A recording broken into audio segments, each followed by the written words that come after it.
আমরা ভারতের পেটের ভেতরে ঢুকে ক্যান্সারে পরিণত হয়ে যাব। ওরা আমাদেরকে গিলে ফেলতে চাইবে, হয়তো কিছু গিলার চেষ্টা করবে, কিন্তু আমরা ওদের গোটা শরীরটাকে ভাইরাস দিয়ে ধ্বংস করে দেওয়ার ক্ষমতা রাখি ইনশাআল্লাহ। বাংলাদেশে বহু তলাবা, বহু উলামায়ে কেরাম আত্মবিশ্বাস নিয়ে, এটা তো একটা শেষ কথা, লড়াই হলে এটা করবে। লড়াইয়ের আগে একটা লড়াই চলে, এটা মনস্তাত্ত্বিক লড়াই। লড়াইয়ের আগে একটা লড়াই চলে, এটা শিক্ষাগত লড়াই।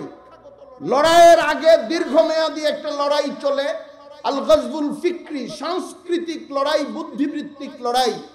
এই লড়াইয়ের পর্বটাকে মানুষকে দাস বানিয়ে ফেলা হয়, অনুগত বানিয়ে ফেলা হয়। ঈমান ইসলাম থেকে দূরে সরিয়ে নেওয়ার যে কর্ম প্রক্রিয়া, এটা চালিয়ে যাওয়া হয়। এর পরিণতিতে কি হয়? 10 বছর, 15 বছর, 20 বছর পরে এমন একটা প্রজন্ম তৈরি হয় যারা মুসলিম বাংলাদেশের মুসলমানদের জীবনযাপনকে পছন্দ করার পরিবর্তে প্রতিবেশী দেশ অথবা পশ্চিমা দেশগুলোর সভ্যতা সংস্কৃতিকে দিল দিয়ে ভালোবাসতে থাকে। তখন আগ্রাসন চালাইলে প্রতিরোধের লোক থাকে না। আরটি মিডিয়া সেন্টার, দেশ ও ইসলামের কথা বলে। আলহামদুলিল্লাহ নাহমাদুহু ওয়া নাস্তাঈনুহু ওয়া নাস্তাগফিরুহু ওয়া নু'মিনু বিহি ওয়া নাতাওয়াক্কালু আলাইহি ওয়া নাউযু বিল্লাহি মিন শুরুরি আনফুসিনা ওয়া মিন সাইয়্যাতি আ'মালিনা। মান ইয়াহদিহিল্লাহু ফালা মুদিল্লা লাহু ওয়া মান ইউদ্লিলহু ফালা হাদিয়া লাহু। ونشهد أن لا إله إلا الله وحده لا شريك له ونشهد أن سيدنا ونبينا ومولانا محمدا عبده ورسوله صلى الله تعالى عليه وعلى آله وأصحابه وبارك وسلم تسليما كثيرا كثيرا. أما بعد، فأعوذ بالله من الشيطان الرجيم. بسم الله الرحمن الرحيم. يا أيها الذين آمنوا قوا أنفسكم وأهليكم نارا. وقال تعالى: يا أيها الذين آمنوا اتقوا الله وكونوا مع الصادقين. صدق الله مولانا العظيم. উলামা পরিষদ গোপালগঞ্জের উদ্যোগে আয়োজিত আজকের এই মুবারক আন্তর্জাতিক ইসলামী মহাসম্মেলন, এই সম্মেলনের অত্যন্ত মুআজ্জাজ মুহতারাম সভাপতি সাহেব হযরতুল আল্লাম মাওলানা মুফতি মাহমুদুল হাসান সাহেব দামাত বারাকাতুহুম, গোপালগঞ্জ, ফরিদপুর সহ পদ্মার এপারের বিশাল জনপদের, সমৃদ্ধ জনপদের, উলামায়ে কেরামের অবদান ধন্য জনপদের বিশিষ্ট বরেণ্য উলামায়ে কেরাম, ঢাকা থেকে এবং দেশের বাইরে থেকে আগত অত্যন্ত সম্মানিত মেহমান, ইসলামী প্রাজ্ঞ, স্কলার, উলামায়ে কেরাম, আমার সামনে উপস্থিত উলামায়ে কেরাম, তলাবা এবং সুধীজন, দিন প্রেমিক, কোরআন প্রেমিক যারা এখানে সমবেত হয়েছে। আসলে প্রাজ্ঞ উলামায়ে কেরামের একটি মজলিস, যারা জ্ঞান এবং বয়স আর অভিজ্ঞতায় জীবনের একটা পর্যায়ে অতিক্রম করেছেন, তারা আপনাদের সঙ্গে কথা বলছেন। দিনব্যাপী এই মজলিস চলবে। এটা চরিত্রগতভাবে, বৈশিষ্ট্যগতভাবে অত্যন্ত মর্যাদাপূর্ণ, বরকতপূর্ণ, সওয়াবপূর্ণ, তাৎপর্যপূর্ণ একটা মজলিস হিসাবে আমার কাছে মনে হয়েছে। আমরা দোয়া করি আল্লাহ তাআলা এখানে আমাদের শিরকাতকে, অংশগ্রহণকে, উপস্থিতিকে নেক একটি কাজ হিসাবে এবং ভবিষ্যতের পাথেয় সংগ্রহের একটি উদ্যোগ হিসাবে কবুল করুন, আমিন। মুহতারাম হাজিরিন, দ্বীনের বিভিন্ন শাখা প্রশাখা, জরুরতগুলো নিয়ে যখন আলোচনা হয়, ফিকির হয়, তখন একটার পর এক একটা জিনিস এমন ভাবে সামনে আসতে থাকে, সকালে যদি মনে হয় যে এই কাজটার দিকে মনোযোগ বেশি দেওয়া দরকার, দুপুরে মনে হয় এই কাজটার দিকে মনোযোগ বেশি দেওয়া দরকার, অর্থাৎ এই পরিস্থিতিটা হয় ফিতনার আধিক্যের কারণে। এর সব কিছুর সঙ্গে আমরা যদি আমাদের আগামী প্রজন্ম এবং আমরা যে ভূখণ্ডে বাস করি বাংলাদেশ, এই দুটি বাস্তবতাকে সামনে নিয়ে চিন্তা করি, অপরাপর সকল দাওয়াতি জরুরত, ইসলাহি জরুরত, ফিক্রি জরুরতের পাশাপাশি আমাদের সামনে দুইটা জিনিস খুব বড় হয়ে আসে। একটা কি? একটা হচ্ছে আমাদের আগামী প্রজন্ম নিয়ে ফিকির করা। মোহতারাম হাজিরিন, আমরা যারা মাদ্রাসার পরিবেশে বড় হয়েছি এবং আল্লাহ তাআলা কোনো না কোনো ভাবে আমাদেরকে দ্বীনি ইদারার পরিবেশের সঙ্গে যুক্ত রেখেছেন, একটা বাউন্ডারির মধ্যে বসবাসের কারণে, এহাতার মধ্যে বসবাসের কারণে আমরা নিরাপত্তাটা অনুভব করি। ঈমান, আমল, আখলাকের ক্ষেত্রে একটা মুহাসারা বলি, পজিটিভ অর্থে এটাকে একটা চমৎকার নিরাপত্তা রক্ষক বাউন্ডারি বলি, এটা আমরা অনুভব করি। কিন্তু এই জাতির প্রায় 90% মানুষ অথবা 85% মানুষ মুসলমান ঘরের সন্তান, যারা দ্বীনি ইলমের ইদারাগুলোর সঙ্গে তাদের জীবনের কোনো সময় পার করেন নাই। তাদের বৃদ্ধরা, তাদের প্রৌঢ়রা, তাদের যুবকরা এবং তাদের নতুন প্রজন্ম দ্বীনের ক্ষেত্রে কি বুঝ নিয়ে বড় হচ্ছে, কি ফিকির নিয়ে তাদের বড় জীবন গড়ে উঠছে, এবং আগামীকাল তাদের জন্য তারা কি দ্বীনের দুশ্মন হয়ে বড় হবে না দ্বীনের বন্ধু হয়ে বড় হবে, এটা না তারা ফিকির করেন, না আমাদের চেষ্টাগুলো ওই পর্যন্ত যেতে পারে। এজন্য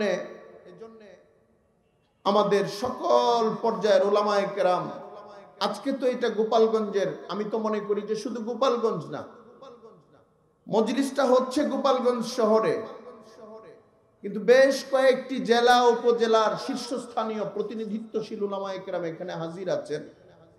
আমি দূর থেকে এসে এটা অনুভব করছি, বাতাস আমার গায়ে যতটুকু লাগছে। আমাদের সীমিত সামর্থ্যের মধ্যেই 1971-এর পর শুধু বলবো না, এরও আগে থেকে রাষ্ট্রীয় কোনো আনুকূল্য, অর্থের বরাদ্দ, যানবাহন, বিশাল ব্যবস্থাপনা আমাদেরকে উলামায়ে কেরামকে ইসলাহি কাজের জন্য দেওয়া হয় নাই, খরচ যোগান দেওয়া হয় না। অনেকেই বলেন যে আমরা তো এই স্বীকৃতি পেয়েছি, এইটা পেয়েছি, ওইটা পেয়েছি। ঠিক আছে, যখন কাজে লাগবে তখন লাগুক। কারো কোনো ছোট্ট অবদান, বড় অবদান, এগুলোকে ছোট্ট করে এই মুহূর্তে আঘাত করার আমার ইচ্ছা নাই।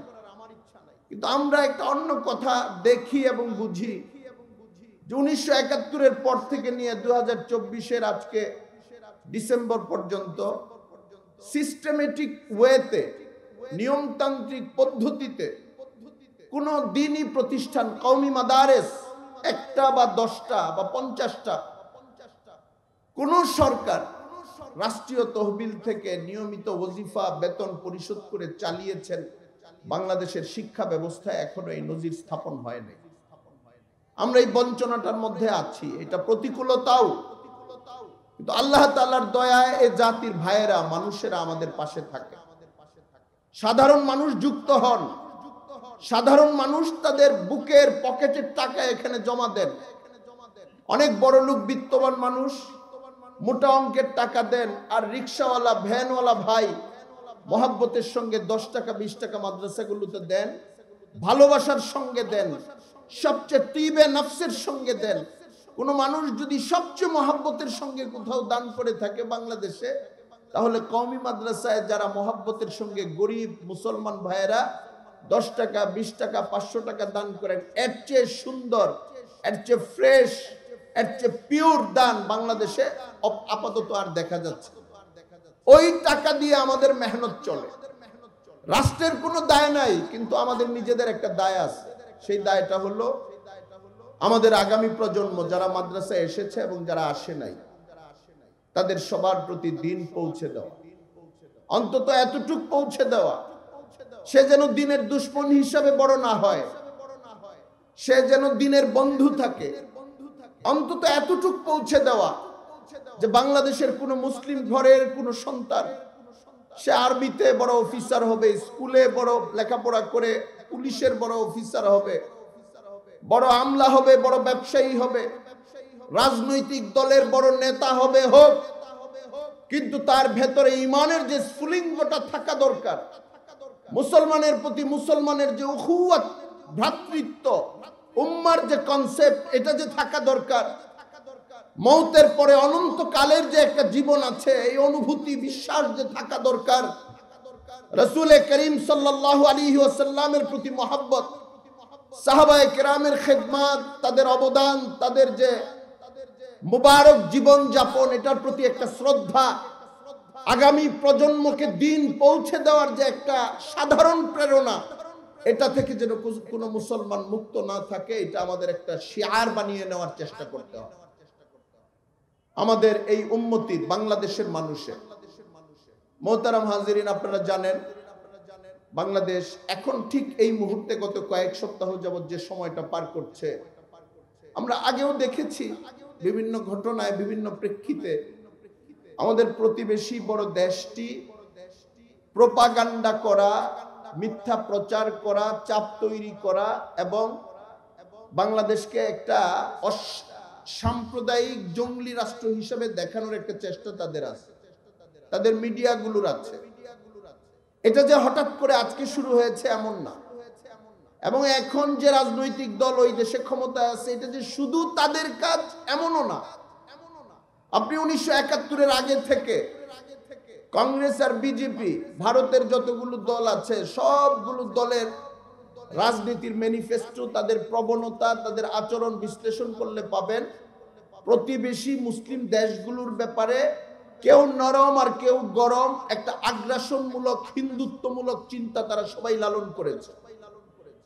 আমরা একটা চারপাশে বারুদের মধ্যে ফুলের বাগানে বাস করছি, কিন্তু চারপাশে বারুদ। গাজার মুসলমানদের অবস্থা আপনারা জানেন, গাজার চারপাশে ইসরায়েল, এক পাশে মিশরের সঙ্গে একটা ছোট্ট সীমান্ত। গাজার মুসলমানের সংখ্যা খুব কম ছিল, এখনো কম। মারতে মারতে, বোমা মারতে মারতে বাচ্চাদেরকে, কিশোরদেরকে, বৃদ্ধদেরকে, মায়েদেরকে শেষ করে ফেলেছে। চারদিকে ঘেরাও করে রেখেছে। গাজার দিকে তাকালে আর নিজেদের দিকে তাকালে দুইটা জিনিস আমার মনে হয়। একটা জিনিস মনে হয় আমাদের মানচিত্র তো এর চেয়ে ভিন্ন না। এমন তো না যে আমাদের পাশে কোনো মুসলিম দেশ আছে। আফগানিস্তানের সঙ্গে যখন রাশিয়া আর আমেরিকা হামলা করেছিল, তার পাশে পাকিস্তান ছিল, আবার ওই দিক দিয়ে অন্য আরো কয়েকটা রাষ্ট্র, মুসলিম রাষ্ট্র ছিল। তুরস্কের সঙ্গে ঝামেলা হলে পাশে মুসলিম রাষ্ট্র আছে, সিরিয়ার সঙ্গে ঝামেলা হলে পাশে মুসলিম রাষ্ট্র আছে, ইরাকের সঙ্গে ঝামেলা হলে পাশে মুসলিম রাষ্ট্র আছে। বাংলাদেশ মানচিত্রগত এমন একটা জায়গা, যে জায়গায় আমাদের চারপাশে অন্য কোনো মুসলিম রাষ্ট্র নেই। আমার এই কথার পরে একটা হতাশা আসতে পারে, তাহলে কি আমরাও গাজার মুসলমানদের মধ্যে একটা জেলখানার মধ্যে আবদ্ধ হয়ে গেলাম কিনা? গাজার মুসলমান ইমানের পরীক্ষা দিচ্ছেন। এই মুহূর্তে গোটা পৃথিবীর সবচেয়ে নিবেদিত, জানদার, ইমানদার প্রজন্ম মানুষ যদি থেকে থাকেন, অন্তত পৃথিবীর মানুষের সামনে তারা তাদের ইমানদারির পরিচয়গুলো প্রকাশ করছে, সন্দেহ নাই। কিন্তু বাংলাদেশের মুসলমানদেরকে একটা নিজস্ব পর্যবেক্ষণ যদি আমরা বলি, আমাদের অনেক বিশ্লেষকদের সঙ্গে বসে, সালাফদের সঙ্গে বসে আমাদের ভয় পাওয়ার কারণ নেই। আমরা মানচিত্রটা তো বুঝবো, হিন্দুত্ববাদী আস্ফালনটাকে বুঝবো, উপমহাদেশীয় চক্রান্তটাকে বুঝবো। আমাদের সিলেবাস, আমাদের রাজনীতি, আমাদের অর্থনীতিকে ধ্বংস করার যে একটা প্রয়াস প্রতিবেশী বড় দেশ নেবে, এটা আমরা বুঝার চেষ্টা করব। ভয় পাবো না। ভয় এই জন্য পাবো না, 15 কোটির বেশি মোটামুটি পাক্কা সাচ্চা মুসলমানের বসবাস বাংলাদেশে ইনশাআল্লাহ। উলামায়ে কেরামের বিশাল পদচারণা, দাওয়াত ও তাবলীগের সঙ্গে জড়িত এবং সাধারণভাবে আলেমদেরকে মহব্বত করেন, বুঝে না বুঝে, এটার মধ্যেও বহু মানুষ। এমনকি আমি তো বলি রাজনৈতিক দলগুলোর মধ্যে যে বিভক্ত হয়ে রয়েছে তাদের মধ্যেও ইসলামের প্রতি ভেতরে ভেতরে দুর্বলতা, মাদ্রাসার প্রতি দুর্বলতা, আলেমদের প্রতি দুর্বলতা, এর সংখ্যাটাও বিশাল। যদি আমাদের কোনো প্রতিবেশী দেশ ভুল করে, আমি বলবো ভুল করে, সাহস করে বলবো না, যদি ভুল করে, যদি বাংলাদেশের দিকে লোলুপ দৃষ্টি বাড়ানোর চেষ্টা করে, হাত বাড়ানোর চেষ্টা করে, আমরা আমাদের উস্তাদ হযরত মাওলানা মুফতি ফজলুল হক আমিনী রহমতুল্লাহি আলাইহির ভাষায় বলবো, আমরা ভারতের পেটের ভেতরে ঢুকে ক্যান্সারে পরিণত হয়ে যাব। ওরা আমাদেরকে গিলে ফেলতে চাইবে, হয়তো কিছু গেলার চেষ্টা করবে, কিন্তু আমরা ওদের গোটা শরীরটাকে ভাইরাস দিয়ে ধ্বংস করে দেওয়ার ক্ষমতা রাখি ইনশাআল্লাহ। বাংলাদেশে বহু তলাবা, বহু উলামায়ে কেরাম আত্মবিশ্বাস নিয়ে, এটা তো একটা শেষ কথা, লড়াই হলে এটা করবে। লড়াইয়ের আগে একটা লড়াই চলে, এটা মনস্তাত্ত্বিক লড়াই। লড়াইয়ের আগে একটা লড়াই চলে, এটা শিক্ষাগত লড়াই। লড়াইয়ের আগে দীর্ঘমেয়াদী একটা লড়াই চলে, আল গজবুল ফিক্রি, সাংস্কৃতিক লড়াই, বুদ্ধিবৃত্তিক লড়াই। এই লড়াইয়ের পর্বটাকে মানুষকে দাস বানিয়ে ফেলা হয়, অনুগত বানিয়ে ফেলা হয়, ঈমান ইসলাম থেকে দূরে সরিয়ে নেওয়ার যে কর্ম প্রক্রিয়া, এটা চালিয়ে যাওয়া হয়। এর পরিণতিতে কি হয়? 10 বছর, 15 বছর, 20 বছর পরে এমন একটা প্রজন্ম তৈরি হয় যারা মুসলিম বাংলাদেশের মুসলমানদের জীবনযাপনকে পছন্দ করার পরিবর্তে প্রতিবেশী দেশ অথবা পশ্চিমা দেশগুলোর সভ্যতা সংস্কৃতিকে দিল দিয়ে ভালোবাসতে থাকে। তখন আগ্রাসন চালাইলে প্রতিরোধের লোক থাকে না। ওই জায়গাটায় আমাদের মনোযোগ দিতে হবে। আমাদের ভয় পাওয়ার কিছু নাই। আমাদের মনোযোগের জায়গা হলো আনুষ্ঠানিক শিক্ষা পরিবর্তন করার ক্ষমতা আমরা রাখি না। সরকার যে সিলেবাস স্কুলে, কলেজ, ইউনিভার্সিটিতে পড়ায়, প্রতিবাদ করে মাঝে মাঝে কিছু সংশোধনের চেষ্টা আমরা করি।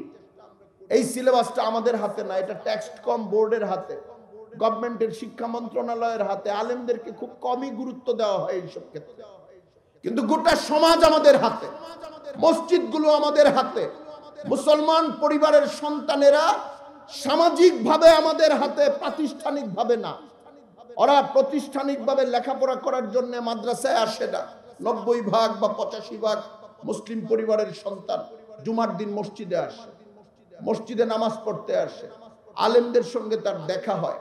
প্রতিটা উপলক্ষকে কাজে লাগানো। যারা আলেম হবেন তারা আলেম হবেন, এই সমাজে বিশেষায়িত যোগ্য মানুষ হবেন। যারা আলেম হবেন না তারা যেন ভালো মুসলমান হন, ইসলাম প্রেমিক হন, আলেম প্রেমিক হন, নবী প্রেমিক হন, কোরআন প্রেমিক হন। আল্লাহর দ্বীন নিয়ে তাকে বাঁচতে হবে এবং মরতে হবে। এই দেশকে ঈমান, ইজ্জত এবং স্বাধীনতার সঙ্গে হেফাজত করতে হবে। এইটুক প্রেরণা যেন আমাদের আর্মি, বিডিআর, পুলিশ, সচিব সকল লেভেলে ছড়িয়ে পড়ে। এটার জন্য মেহনতের দায়টাও আমাদেরই। এই জন্য আমরা যে যেখানে আছি, ছোট বড়, তরুণ বয়স্ক, বৃদ্ধ প্রবীণ, আমরা আমাদের সামাজিক ইসলাহের পর্যায়টাকে বড় করার চেষ্টা করব, পরিধিটাকে বড় করা।